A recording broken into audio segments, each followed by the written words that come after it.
Thank you very much, Abby, for this introduction. Thank you, Oops, David, and all of Oops and Ooza who have helped to facilitate this invitation. So let's go. Brains, evolution, and everyday living. For a start, just a few principles of evolution. And this is the kind of textbook case, if you like, that's always used to explain principles of evolution. And to understand this case, you may be perfectly familiar with it already, but to understand it, if you look here, then you see a light-coloured peppered moth. And if you look below it, you see a dark-coloured peppered moth. Now imagine a population consisting of light-coloured peppered moths as here, and suddenly a mutation occurs and the wing colour becomes darker as below.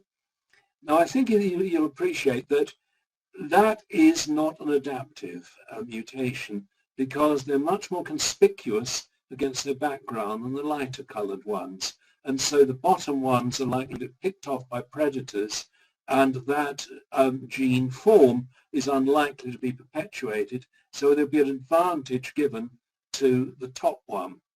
I see Lance Workman has joined us. Lance Workman's the author of the standard textbook on evolutionary psychology, so I hope he doesn't heckle. I'm sure he won't. He's a very polite chap. Okay, now that was before the Industrial Revolution.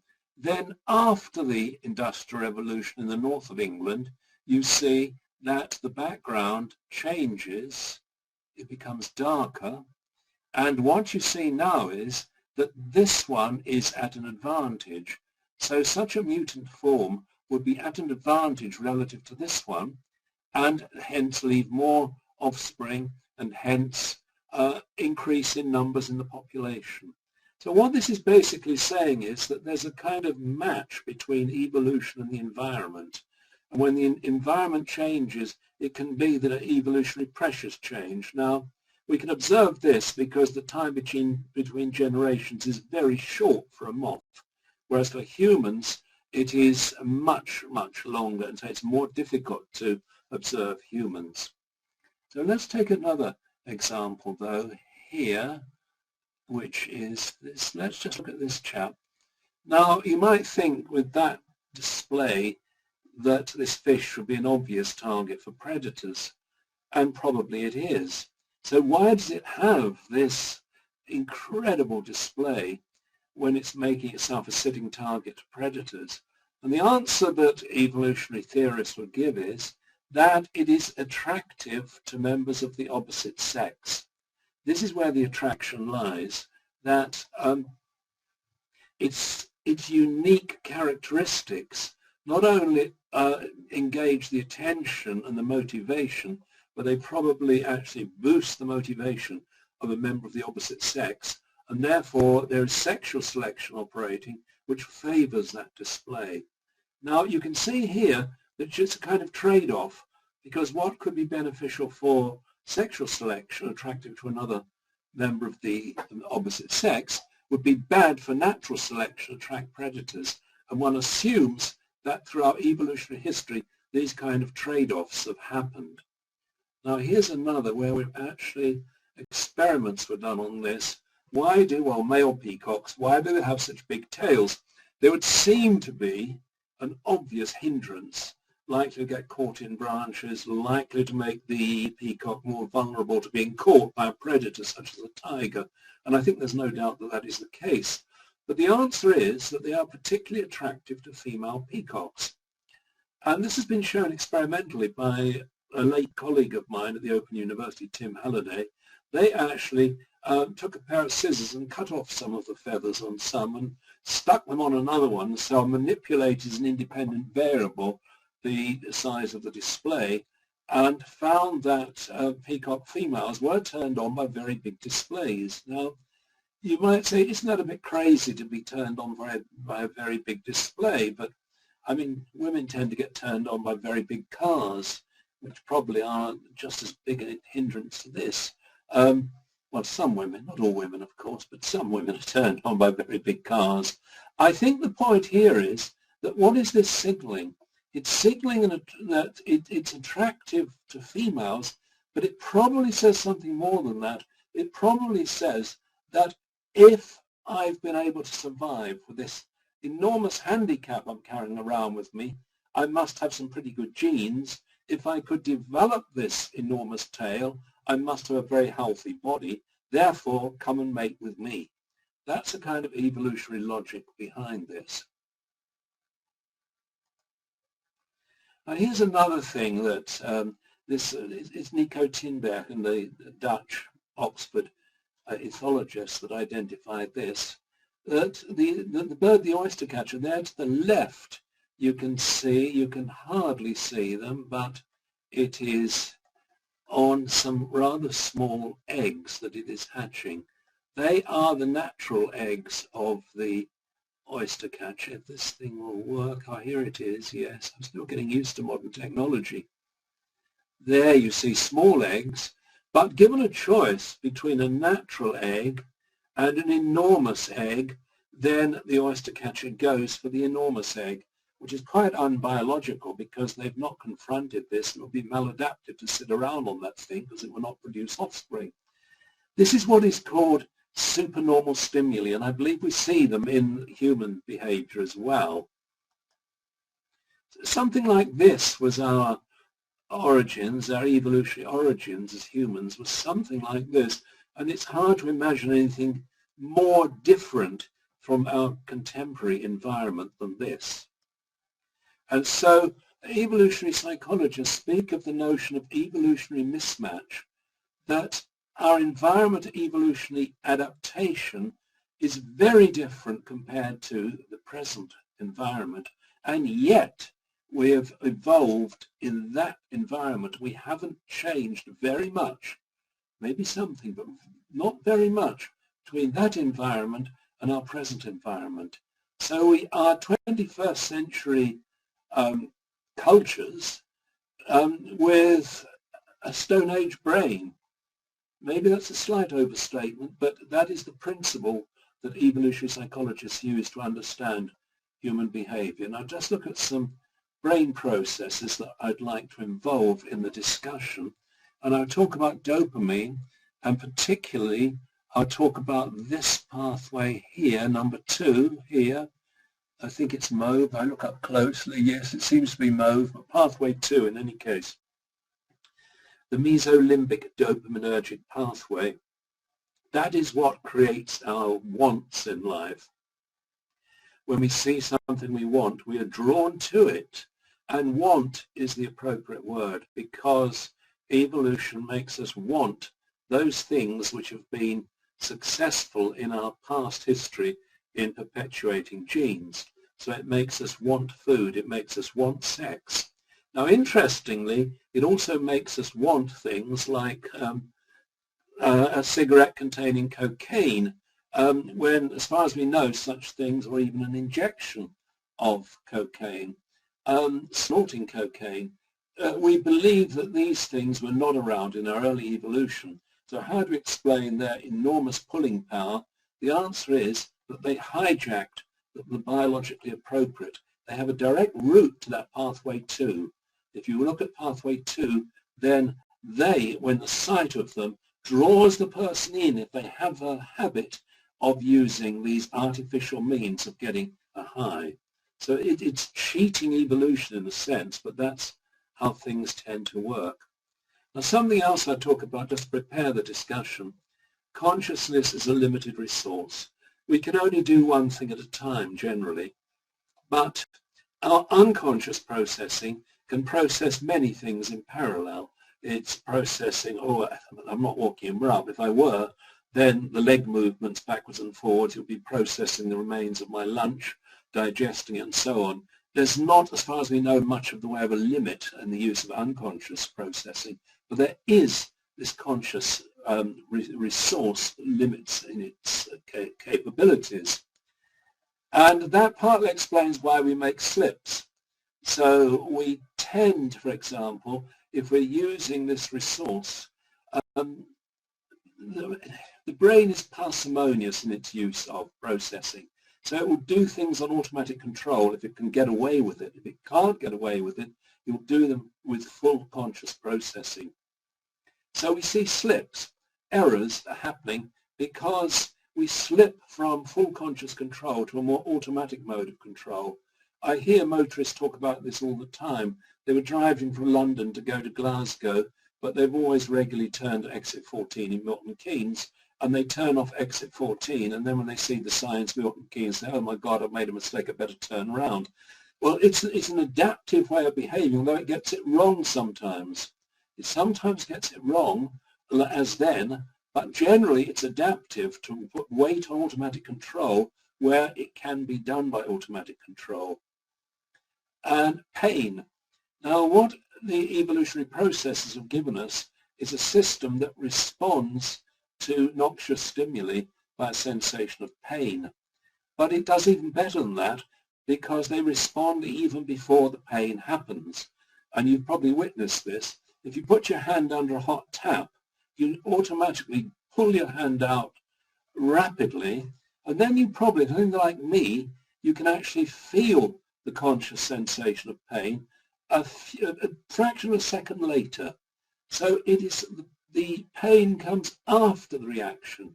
So you're not reacting to the pain because the reaction precedes the pain by half a second or whatever. So what evolutionary processes have given us is a mechanism that responds automatically, can't be left to free will or choice or whatever, conscious reasoning. Something needs to be direct, automatic, instantaneous, pre-wired into the nervous system. However, evolution has also given us pain, so at our leisure we can think about it, we can plan to avoid hot taps in future. In our early evolution, presumably there weren't many hot taps. There would have been fires, there would have been animals that bit and so on, things to be avoided. So it's given us both. It builds in where it can automatically. It gives us flexibility. We can stop and think about it. We can plan to avoid hot taps in future. High-level control versus low-level control. The high-level full conscious control versus low-level control. And the brain works it out such that sometimes things cause a move to the lower level of control. A high emotion does that. You have a bank of reactions in a high emotional situation. You react pretty automatically. So, such things as snake on the path. You don't stop and consciously reason it out. That could be fatal. Evolution has given you defense mechanisms to kick in. Alcohol causes a shift from full conscious processing to something that is more automatic. The phenomenon, it's probably familiar to all of you, is called alcohol myopia. It comes into effect after oops day schools, I have to say. I have more than once taken rather too many glasses of wine in the bar, and then students like to put probing questions to you and test your reaction. Well, that stopped some years ago. I got wise to it. I only have one or two glasses now. Experience, I just mentioned the case there. The motorist who turns at exit 14, he or she didn't want to come to Milton Keynes. The goal was to get to Glasgow, but they turned off because by habit they had done this repeatedly over weeks and weeks. Fear. Now, evolution gives us a set of procedures, a set of likely responses. It gives us a prescription of what to do in certain situations. And those are to fear a number of things. Loud sounds, spiders. They were dangerous in our early evolution. Their presence were poisonous, apparently. Heights and snakes. Now, they are prescriptions of what to do. You don't necessarily have to follow them. You can actually override these fairly low-level prescriptions, as is evidenced by my wife. Here, this is taken in Vietnam in a cafe. A chap came in carrying this python, I guess it is, and my wife immediately went up to him. Can't think what language she used, but sign language is probably enough. Please give me your python, which he did. And here you see someone as smart. Olga is fearless. Yes, Olga. No, Olga's not entirely fearless. She's relatively fearless, relative to me. Now, I'm amazed that I dare get near enough to take that photograph. I mean, she invited me to, I think, cuddle with it. It's the last thing on earth I choose to cuddle with. And here she is sort of blowing a kiss at it. What it shows is that there isn't a fixed prescription. There's a strong suggestion, but cultures, experiences, learning, etc., can override that. And there are some suggestions that the brain doesn't come into the world equipped to fear snakes. It just comes in with a high tendency to fear snakes, and culture does the rest. I don't know what culture did to me because I am petrified. I wouldn't hold that thing for £1 million, I can assure you. But Olga is not entirely fearless in some situations. I only noticed her be fearful twice in 28 years of marriage, and once was in that crazy cathedral in Barcelona when we climbed up that. She got scared there, and I was with her on the first time we flew in a jumbo jet coming back from Newark, and it seemed as if it was taking an eternity to get off the ground. So there she was genuinely scared more than I was. I mean, it was perfectly all right. Anyone knowing anything about aviation would have seen it. It's a beautiful takeoff. So she's not entirely devoid of fear, but relatively so. Now, sleep. What can evolution say about sleep? When we consider an evolutionary perspective, there are several theories as to what sleep is doing. One is homeostasis. It's a time for regulation of some kind of hormonal neurochemical level in the body. It can only be done when the system is taken offline to sleep. There's cognitive reorganization, e.g., it's easy to assimilate new memories that you've acquired during the day at the time of sleep, and this could be a basis of dreaming. The third theory there is that for keeping out of harm's way. Now, one doesn't need to say which of those is correct. They could all be correct. But keeping out of harm's way, we're most vulnerable at night, given our vision, and so sleep is a way of forcing, if you like, to take it easy and relax when we are at our most vulnerable. Social behavior. What I want to say about this is you cannot really overstate this, and I think sometimes we underestimate it, the motivation for social contact. And we're feeling it particularly badly at the time, many people, because of this wretched virus. We can't see the people we would want to see, and it's far, far worse, of course, for some people who never see anybody from week to week. There's an evolutionary imperative of maintaining social contact. It starts with birth.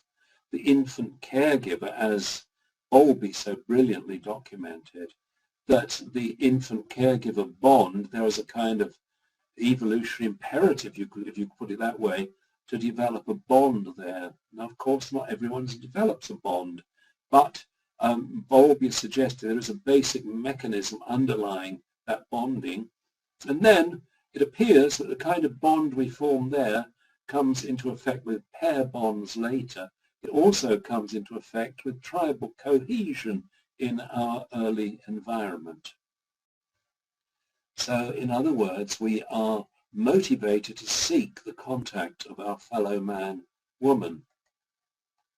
And what seems to be at the basis of this is to maintain the level of opioids, natural substances in the body analogous to opiates, things like heroin and morphine. And when the simplest model is when these levels fall, levels of opioids, we're motivated to bring them up. And a good way to bring them up is by social company of the people we value. Now, causation for opioids and opiates. Opioids are the natural substances, opiates are the artificial equivalents, though these tend to merge into one use now. I'm reading the opioid addiction crisis. Well, I would have called it the opiate addiction crisis, but never mind, that it's opioids or opiates. Drug use. Drug use, I believe, is based largely on trying to maintain one's level of opioid activity, and when it drops, drugs are one way of doing it, and you form with a community of users solidarity and bonding there. Jogging is a way of boosting your secretion of natural opioids. Empathy is a way of getting an opioid boost. Now the inverse effect, there are terrible situations when I believe that the opioid level drops. Loss of a close one, as in divorce, for example, can be exceedingly painful, and I think it's because there is a low level of opioids. Solitary confinement is one of the worst punishments known to man, woman. The hermit, I think they're a bit of a myth. There are exceedingly few of them, and I think even those that are not entirely hermits, but I stand to be corrected on that. Drug withdrawal can have all the signs of something like a bereavement. So I think all this points to an important role of natural opioids. Empathy. What's the evolutionary significance of empathy? One would say that by being empathetic towards your nearest and dearest and children and fellow tribal members, etc., if their suffering causes you suffering, you will be motivated to take action to try to correct their suffering. Seems to make perfectly good sense to me that that should have evolved with that function. But you get some aberrations of this. There is one such aberration of this. Dirk Willems was several hundred years back now in the Netherlands, was in prison for religious heresy. But he managed to escape. A warder raised the alarm and the warders chased after him. You can see 4 warders there. One of them was rather a heavy man, and whereas Dirk Willems got over the dike or river, whatever it was, and the warder fell through and was calling out for help. Well, as you can see, the fellow warders were not much use. They just raised their arms in despair, whereas Dirk Willems, good Christian gentleman that he was, gave up running, turned round and pulled out the guard. The guard promptly rewarded him by grabbing him and taking him back to jail where he was executed. Now you might say that makes little sense in terms of evolution. It certainly didn't do much to help the genes of Dirk Willems, that's for sure. But I think the point is that evolution can't get it right every time. In the kind of small tribal societies in which we developed, I guess that a multi-purpose empathy system was of adaptive value. But now we live in a very different environment, and my hunch is that according to all sorts of things, culture, religion, etc., that we extend that empathy to beyond our nearest and dearest. That would make sense to me of this phenomenon. Now, social consequence. Evolution is it does not create things de novo. It tinkers with what is already there. It's like an old thatched cottage that has all mod cons added, like electricity, plumbing, toilet inside, etc., etc. But it's still the same old thatched cottage. It just has these various additions. And evolution is something like that. So what it seems to be doing is you have basic system of physical pain which reacts to tissue damage. Then for a social creature like humans, then psychological harm, as in jilting or mocking, taunting as here, exploits some of the same machinery. So there is something in common with psychological and physiological pain. And so if you look at the girl at the bottom, she is being excluded, and she is suffering from psychological pain, which is exploiting these basic pain mechanisms. So there you have it, physical pain of self, psychological pain of self evolves from that, and then an extrapolation from that, the psychological pain of the other person, which we call empathy. And you do find this if you put brains in a scanning apparatus and you put a person in some physical pain, you see which bits are activated, such as, the anterior cingulate cortex, if you want the detail, that's one such. And then psychological pain, you create this by what many people would hardly be painful. They don't actually go and say, excuse me, your wife's just left you, because that would be unethical, of course. But they say something like they get the guy to play a game, and after a while they say, you're completely useless at this game, we're cutting you out. And if you're young men at University of California, Los Angeles, sporty young men, you find this deeply offensive and painful. And you see similar activity in the brain regions of pain. And you get people that are in love with each other, and you watch the one in pain and see what's happening to the other one, and you see these same pain regions are activated by means of empathy. Disgust seems to tell a similar story. There's physical disgust, cockroaches, feces, blood, vomit, all these things that are physical, and evolution has provided for us the brain processes of disgust, which protect us from harm. But they're also exploited by psychological disgust, as in our disgust we might feel, say, at child abuse. So there again, evolution has built on physical disgust in the case of moral disgust. And you see this in cultures worldwide, the notion of a dirty mind. Well, dirt, I guess, refers mainly to physical dirt, but the notion of dirty mind crops up in several languages, as does the notion of cleanse your sins. You'll see it in the Bible, it's in the Hindu and the Jewish, and I believe, I'm told, my students tell me that it's in the Islamic faith too, the idea of cleansing your sins. So moral purity has hitched itself up to physical purity.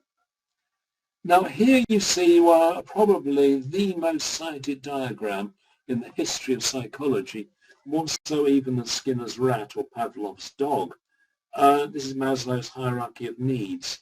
And here at the bottom he has what he considers the most basic physiological needs, which is true: breathing, food, water, sleep, homeostasis, excretion. If they don't function, death will follow, in some cases quite quickly, seconds or minutes, certainly days or weeks. But sex just isn't like that. You can lead a life of celibacy without actually suffering, as far as we know, from any serious physiological disturbances. Whereas here, higher up in his hierarchy, he has friendship. Well, I think they should be reversed. I think friendship should come down. Friendship should come right down here, whereas sex should go up here. And I think the basic problem is that Maslow's getting it wrong. He's confusing two sorts of explanation: causal explanations, what is happening to the body, and evolutionary functional explanation. Now, true, all of that bottom layer are necessary for genetic perpetuation. You don't get anywhere in genetic perpetuation unless they're met. Whereas they're not necessary for individual survival of the body. Whereas it would seem that this one, if anything, is probably necessary for a healthy functioning of the body. That's where you need to be vigilant about evolutionary explanations of behavior. I think Maslow probably took Freud too seriously. Oh dear, I'm not allowed to say that, I know, but I've said it now. Now here's a dear friend of mine who's sadly no longer with us. Known him so many years, and I was heartbroken when he passed away a few years back. He is, I would regard, one of the top psychologists anywhere in the world. If he were around a few years back when they did the nomination for the top 50, I'm sure he'd be very high in that top 50. Jaak Panksepp, an Estonian American, very proud of his Estonian heritage, and he's responsible for this whole theory of the role of opioids in bonding and social attachments. It's his ideas, essentially. And what you see there is, he obviously loves rats, lovely chap. What you see over here is that somehow this thing doesn't want to come. I don't know why not. Should do. Oh, it's there. Oh, I should never get used to modern technology. What you see here is that the alarm reactions of puppies when they're left on their own. And you see that's the frequency when they're left on their own. Then if you give them an injection of morphine, you see how much the reaction comes down. As the dose of morphine goes up, so the reaction comes down. The separation distress that the puppies are showing. I think that's a pretty convincing demonstration, as there are many other demonstrations of the role of natural opioids in separation distress and in the reward of physical contact with other people. And this bonding, this attachment to people, it shows some interesting properties. I have a very good friend, don't think he's watching, I'm pretty sure he's not here today, but I won't mention his name. He said to me at the time of Diana's death that he simply couldn't see what all the fuss was about, why all these people were there throwing flowers. And my comment was, I simply cannot see, as an evolutionary psychologist that you say you are, that you cannot see this. I cannot understand that you cannot understand it, because there's a desperate need, particularly as we live more and more isolated lives, for people to form bonds, even with people they're never likely to meet. And that, I think, demonstrated it. Here's a kind of aberration of this over here to the right. You see that some people develop attachments even to the most serious serial killers. This one, Richard Ramirez, and here Ted Bundy. They had various groupies, both in court and in letters written to them. Well, it's not simply bonding, since I guess that the same women who wrote to them wouldn't write for someone who was in for tax evasion or something. I think there's the danger element to it as well, the risky element of being near these people. But here you have another example down here of fans of pop stars. Now, very many of them are never ever likely to meet their idol, ever, but they still develop a very powerful bond with these people, which again I think taps into this kind of attachment mechanism. Some people find humor to be something that boosts their endogenous opioid levels. I certainly find this one does. And what is interesting is that quite often when I'm just trying to get to sleep at night, I think about this series and I put myself in Cafe Rene and play the part of some of the characters. I imagine the Italian captain coming in and various things like this. This shows the high intellectual level of Open University professors, but it's a very real effect. Even more so do I find with on the buses, which my wife thinks that's just extraordinary that someone would want to watch that, but I not only watch it, I absolutely love it. Now, fictional characters, the recent study has found that they provide social contact and soothing, particularly for people lacking secure attachments. I don't think I'm actually lacking a secure attachment, but I certainly find them comforting, and I do personalize them, and I do put myself into situations with them. I live in Blakey's house, for example, on the buses, and I imagine the lifestyle Blakey's living. I follow him to work on his bicycle and so on in my imagination. And these things serve a very important function. I think they're tapping into this basic attraction to attachment to others. Feeding. Here's an interesting example of this. This is done in France, this experiment here. This is on rats, but it demonstrates an important principle. The rats are given a choice of 4 different diets, where in fact they are the same diet with just a bit of arbitrary flavor attached. So there's 4 different arbitrary flavors. And you see here for example, they have all 4 of the arbitrary flavors. Just look how much more they're eating than here when they have just one of the flavors attached, and that goes throughout. Of course, you have to be careful where you do the experiment. It'd be no use giving diet C throughout. You need to change the diet, disturb the cage or whatever, for the equivalent, so it's a well-controlled experiment. But that is quite a striking increase. What's the adaptive value? Well, in evolutionary terms, I guess that it pays for a foraging animal like a rat to sample widely from different diets, because one might be deficient in an essential amino acid.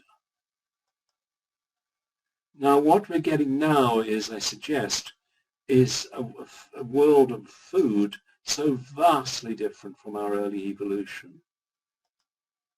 That's another. I've only seen these things. I can't believe these are peculiar to Milton Keynes. We have several here where you simply drive in, open a window, give your money or whatever you give and pick your food and drive away again. The point is there's minimal effort involved and there's maximum calories that you get through that deal. So why I think we have a problem of obesity, if you consider the early environment, there was a high cost of getting food. You had to go out and forage, sometimes all day foraging. The food you got was of low calorific value. There was little variety. Today, a low cost of getting food, I mean that physical cost of energy exertion. You get foods of a high calorific value and there is endless variety. Those three things all contribute to a contemporary obesity. Taste aversion learning, this is an interesting one. You might well have experienced, I have twice, once with Filipino food and once with the Greek dish hummus. You eat something, a couple of hours later you have a tummy upset and you then dislike the food. You can't bear it, you don't want to go near it. It could take years to overcome the aversion. That serves a good purpose because it could be that the food was poisonous and it pays to stay away from it in future. Now, even if you know it were not poisonous, then so you know if you've got the upset for some other reason, you know you've caught something that, but nonetheless it attaches itself to the food, the most recent novel food that you ate. You normally don't develop these things to baked beans on toast. If you've eaten baked beans all your life and suddenly you have an aversion, you usually don't get it to the baked beans on toast. In my case, it was Filipino food and hummus, the first time I tasted each of them, both somewhat different from the diet you grew up with in this country. Food aversions during pregnancy. Now here evolutionary psychology comes into its own, because these are seen now as a protective mechanism. The fetus is very vulnerable, particularly in the first half or so of pregnancy. And women very quickly develop aversions to certain foods that it may be that it's erring in the side of danger. It doesn't really need to develop quite such a strong reaction, but evolutionary processes mean they do tend to err on the side of caution. Stress-induced eating, you probably noticed that if you're stress-induced, you go to the fridge or kitchen.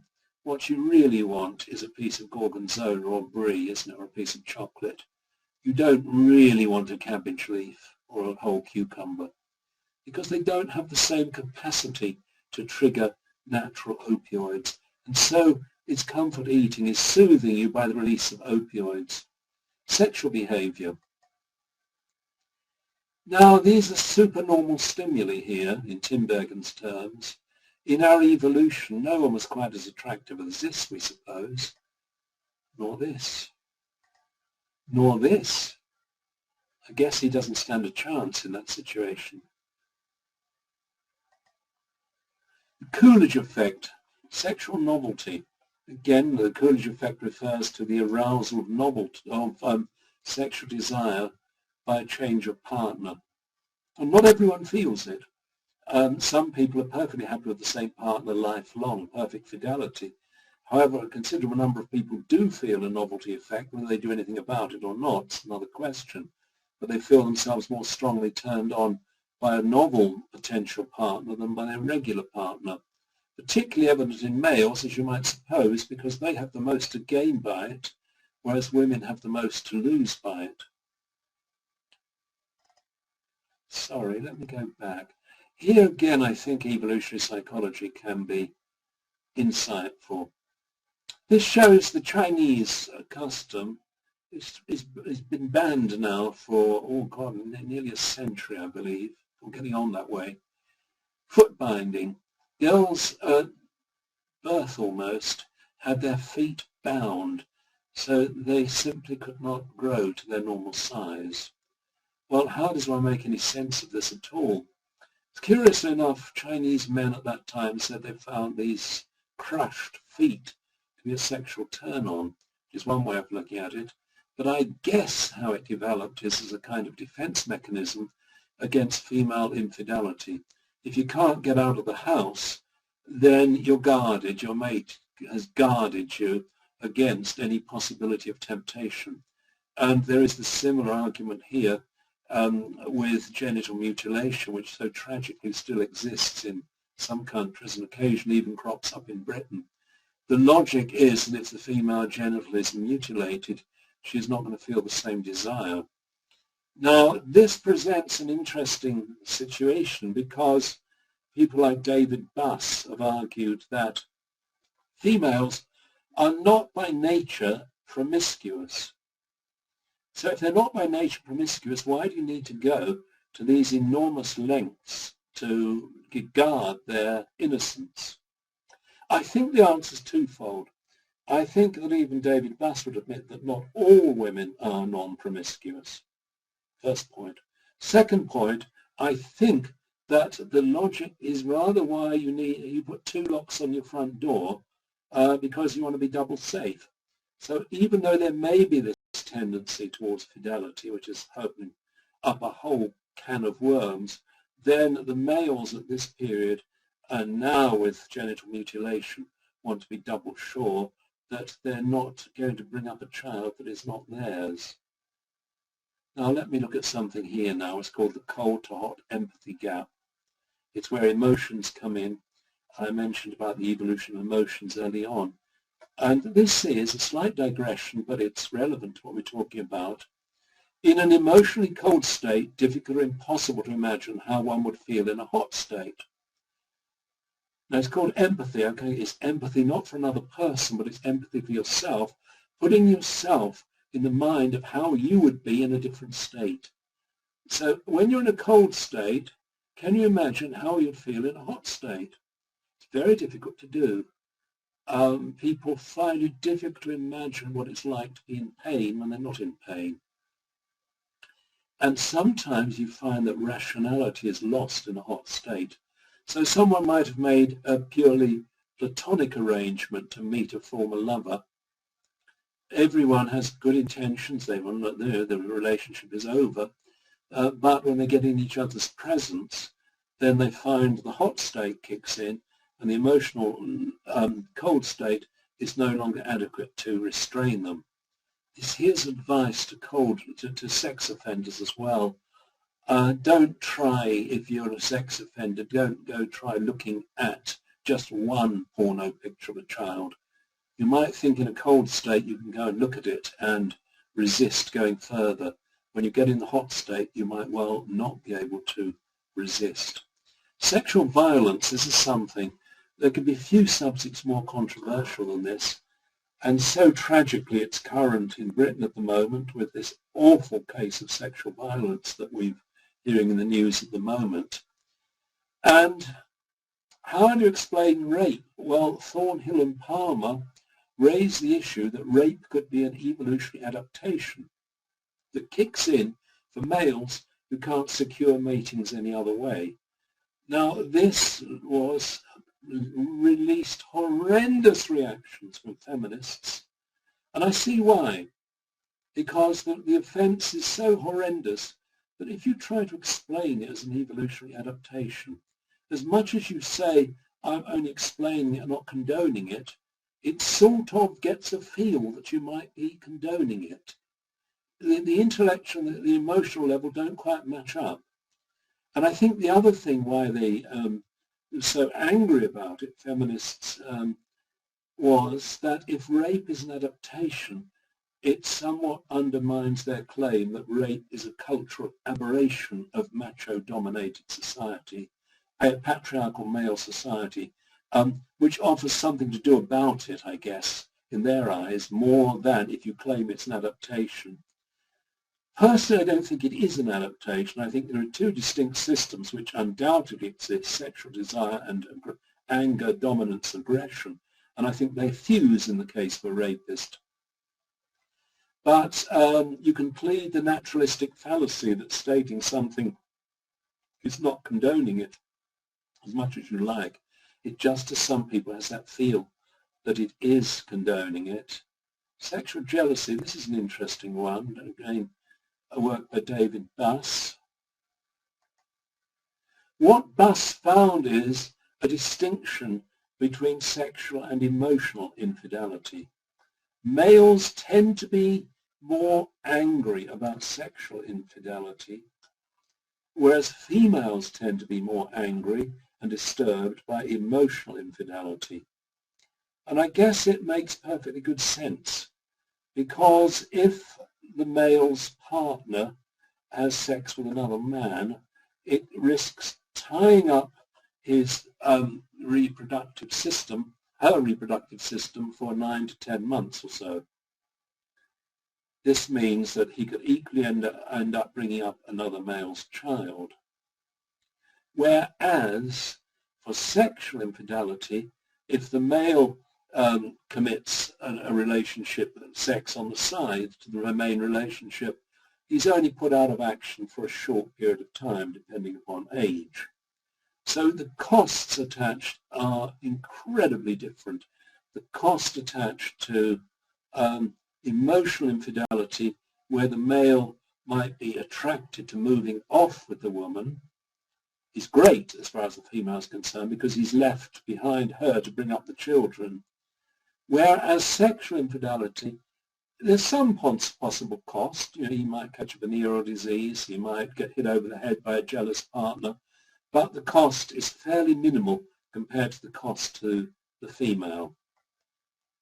Now that's not without controversy, as David Buss has experienced. Aggression. Now this one is of great social importance. If you've seen, I really recommend this brilliant film, Analyze This. Robert De Niro as the crook and Billy Crystal as the psychiatrist. And Billy Crystal is explaining to the crook that when he feels uncontrolled anger, he takes a pillow and he punches it. So he picks up the pillow and shows the crook how to punch the pillow. And the crook says, "I understand, Doc." So he takes out his gun and fires a number of bullets into the pillow. And the doc says, "Do you feel better now?" And the crook says, "Yes, I do. I feel less tense." From that, you can get to the kind of idea that anger is a kind of homeostatic regulation, which it isn't. What it does, it gives you a very temporary feeling of goodness, of pleasure, if you like, but then it only increases the chances that you'll show anger, aggression in future. And this is what Conrad Lorenz got wrong. He had this hydraulic analogy here, where this reservoir of fluid builds up after the last time you committed aggression, and if it fills up sufficiently highly, it will burst out there, showing aggression for almost no provocation at all. Normally there would be a weight on 5, which would open the valve and let a bit of fluid out. Well, it's an attractive idea in a sense, but it doesn't make good evolutionary sense, because aggression comes at a great cost, and so it should be a resource that's only used in a dire emergency when all else has failed. If you went just around gratuitously hitting people over the head because you enjoyed it, you would soon end up dead yourself. So it would not be an adaptive strategy. But aggression and sex, you see that dominance tends to go with sex. These are awfully sad cases, particularly here on the left, which is Beria, the head of Stalin's secret police, a tyrant of the First Order, who not only tyrannized and sent countless hundreds of thousands to the gulags, he was also famous as a rapist. Bush, let's not say too much about him, but is a man who obviously enjoys power, very macho, very testosterone-driven, and clearly is known to brag about his sexual exploits, even his sexual assaults. Acquiring resources. You see, we are resource gatherers, well, as many of us are. See what I mean? You gather resources. That might well be not productive in today's environment. It surely isn't productive to waste your money on enormous amounts of stuff.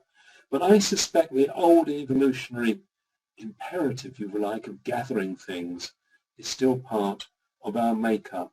At least that's what I would suggest. Addictions. Now, addictions, there are chemical addictions, you have non-chemical addictions listed there. Chemical addictions, heroin, cocaine, alcohol, nicotine. I put hedonism. Not much hedonism in nicotine. No smokers say it's mind-blowingly hedonic, and yet the wanting of it is intense. But evolution doesn't care about hedonism. Evolution is not there to give you hedonism. Evolution is to make you want things, want food, want sex. And what these systems do, they all tap into the wanting system. Some of them do indeed bring intense pleasure, such as cocaine, heroin, alcohol, not quite so intense, processed foods. They are addictive. And they're addictive for the same reason that drugs are addictive, because they trigger particularly that dopaminergic pathway that creates wants. Non-chemical addictions, work, sex, gambling, shopping, electronic devices.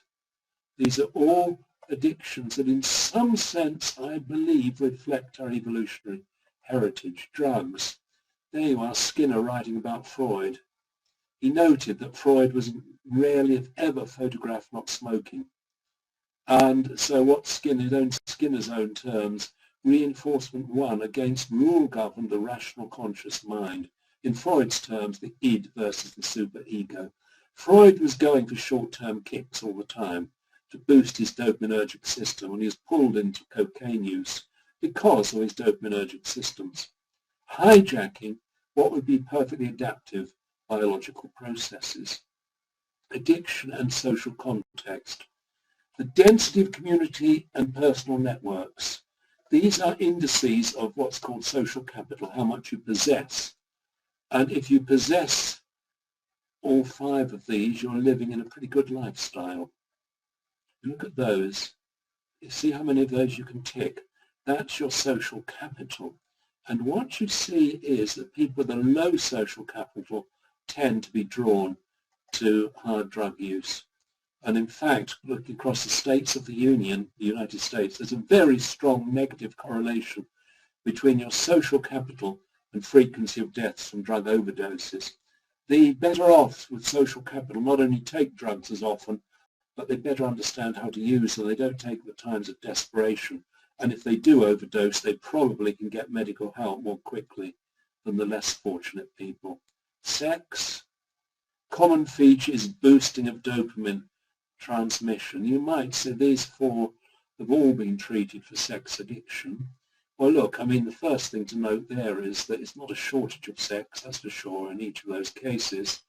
But what can usurp the real living human beings is an imitation of a human being on a screen, because the presentation is so powerful with endless variety. In some cases, it can actually usurp a real human sexual partner. Gambling. I'm nearly there. I'm almost running out. I've got 3 minutes. I'll just do it on time. What is the functional significance of this? Persistence in the face of little return. I think the functional significance of this is that in our evolutionary history, dopaminergic systems are very useful in persuading us to keep going, even though we were not making that much progress. So if we went foraging in places where fruits had been and there weren't any fruits, don't quit and come home. Keep going. It's a time of shortage. You've got to persist even more. And I think that evolutionary-wise, something like this, and we see this effect with rats. Whether we can explain it with rats, I guess we can. It's what's called, in Skinner's terms, it's a variable schedule as opposed to a fixed schedule. So they only get reinforced occasionally. That's very compelling for rats. They really get hooked on that task. Yes, Jackie, it's operant conditioning. I think then, you see, if you take this Las Vegas situation, now imagine that you got a very, very tiny reward for every time you press the button. I doubt whether you'd get anyone in there gambling. I doubt it. I think the essence is that they get hooked by the uncertainty of reward, the occasional reward, which gives an enormous boost to their dopaminergic systems, which means they crave a return to the gambling casino. Smartphone use, my final topic, I believe. There you see it. Addiction to digital technology is a positive correlation between strength of addiction and fear, anxiety, and sadness. So I think people are compensating. And finally, the argument is that that gambling, as a smartphone use, is a very antisocial activity, which indeed it seems to be sometimes. The counter-argument is that it's a very social activity, because what people usually want is gossip. They want news of somebody else, they want information about the world, they want gossip. And that's the most human of all desires, I guess, for knowledge about one's fellow human being.